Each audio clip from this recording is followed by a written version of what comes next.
কালেমার পতাকা ওড়ানোর কারণে 2 মুসল্লি গ্রেপ্তার। বাইতুল মোকাররমে উত্তেজনা। আজ 21 মার্চ 2025 জুমার নামাজের পর বাইতুল মোকাররম জাতীয় মসজিদ প্রাঙ্গণে অনুষ্ঠিত হয় এক বিশাল প্রতিবাদী সমাবেশ। ফিলিস্তিনের ইসরায়েলি বর্বর হামলা ও গণহত্যার বিরুদ্ধে এবং ভারতের মুসলমানদের ওপর নির্যাতনের প্রতিবাদে এই কর্মসূচির আয়োজন করা হয়।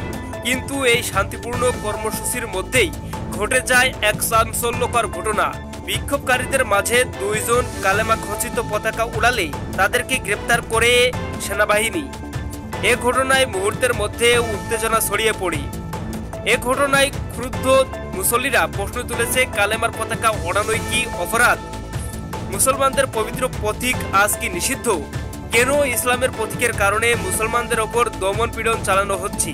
এদিকে নিরাপত্তা বাহিনীর পক্ষ থেকে এ বিষয়ে আনুষ্ঠানিক কোনো বক্তব্য এখনো পাওয়া যায়নি। তবে আইন শৃঙ্খলা রক্ষাকারী বাহিনীর অতিরিক্ত সদস্য মোতায়েন করা হয়েছে বাইতুল মোকাররম ও আশেপাশে এলাকায়।